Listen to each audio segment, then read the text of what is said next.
మహాలయ పక్షాలు ఎందుకు వచ్చాయో చెప్తారు ఈ పితృతిథులు. పితృతిథులు రావడానికి కారణంగా ఏమంటారంటే, కర్ణుడు శరీరం విడిచిపెట్టిన తరువాత స్వర్గలోకానికి వెళ్ళాడు. మరి యుద్ధంలో కదా మరణించాడు, వీరస్వర్గం, స్వర్గానికి వెళ్ళాడు. తీరా స్వర్గానికి వెళ్ళిన తర్వాత ఆయన బంగారం ఉంది, వెండి ఉంది, కిరీటాలు ఉన్నాయి, ముత్యాలు ఉన్నాయి, పగడాలు ఉన్నాయి, వజ్రాలు ఉన్నాయి, అన్నీ ఉన్నాయి, అన్న నీళ్లు లేవు.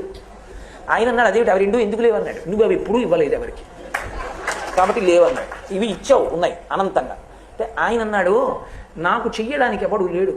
ఎందుకనంటే మహాభారత సంగ్రామంలో అందరూ చచ్చిపోయిన తర్వాత బ్రాహ్మణులు నిల్చోబెట్టి కృష్ణ భగవానుడు పేర్లు చదివించాడు, ఒక్కొక్కరి పేరు చదివిస్తే నువ్వులు నీళ్లు విడిచిపెట్టారు. వాళ్ళు ఉత్తమ లోకములను పొందుగాక అని ధర్మోదకం, ఆ దాహం తీరడానికి నీళ్లు వదిలేరు.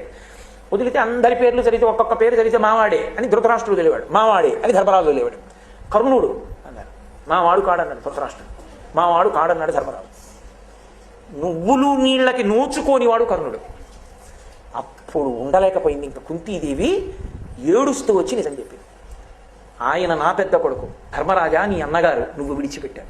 ఆయన అన్నాడు, ఎంత తప్పు చేయించావమ్మా, పెద్దవాణ్ణి పడగొట్టించి సింహాసనం నాకు ఇప్పించావు. ఆడదాని నోట రహస్యం దాగడం వల్ల ఇంత ఉపద్రవం జరిగింది కాబట్టి ఆడదాని నోట నువ్వు గింజ నానినంతసేపు నిజము నిలబడకుండుగాక అన్నగారు. కాబట్టి నువ్వులు నీళ్ళకి నోచుకోలేదు కర్ణుడు. ఆయన అన్నాడు, మహానుభావుడు, నేను కిందకెళ్ళి ఉపకారం చేసుకుని వస్తాను, నాకు కొద్దిగా సమయం ఇమ్మన్నాడు. ఆయన యొక్క దానగుణాన్ని చూసి అనుగ్రహించాడంటారు ధర్మరాజు గారు. అప్పుడు కిందకు వచ్చి ఆయన ఒక 15 రోజుల పాటు ఉండి చలివేంద్రాలు పెట్టి, అన్నశాలలు పెట్టి, నీళ్ళు ఇచ్చి, అన్నం పెట్టి మళ్ళీ వెళ్ళిపోయాడు.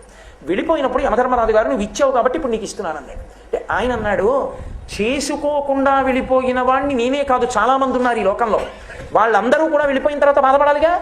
అందుకని ఒక్క ఉపకారం చేయి. ఏ 15 రోజులు నేను శరీరం విడిచిపెట్టిన తర్వాత కూడా భూమండలం మీదకి వచ్చి ఉపకారం చేసుకున్నానో నాకు నేను, అలా ఈ పితృపక్షం అంతటి కాలంలో ఈ 15 రోజుల్లో ఏ తిథి నాడు ఏ బంధువులు శరీరాన్ని విడిచిపెట్టారో వాళ్ళ పేరు చెప్పి ఆ రోజున కొడుకులు కానీ మనవలు కానీ మునిమనవలు కానీ ఏదైనా ఒక ఉపకారం చేస్తే, ఒక దానం చేస్తే అది వాళ్ళ ఖాతాలో పడేటట్టుగా అనుగ్రహిస్తానన్నాడు. తల్లి కాని, తండ్రి కాని, పెదనాయన కాని, పినతండ్రి కాని, తాతగారు కాని, ముత్తాతగారు కాని పడిపోయిన తిథి తెలియకపోతే, అలా తెలియనప్పుడు మహళయపక్షం అమావాస్య నాడు పెట్టేసిందంటారు. అందుకే దానికి మహళయ అమావాస్య అని పేరు. అసలు అమావాస్య నాడు మధ్యాహ్నం 12 గంటలకే పితృదేవతలు వచ్చి గుమ్మం ముందు నిలబడతారు నీళ్ల కోసం.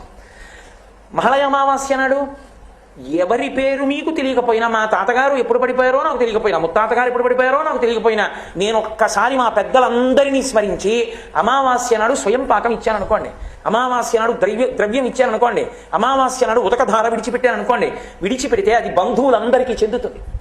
కాబట్టి ఉన్నవాళ్ళు వెళ్ళిపోయిన వాళ్ళకి ఉపకారం చెయ్యగలిగిన ఏకైక రోజు మహాలయ అమావాస్య.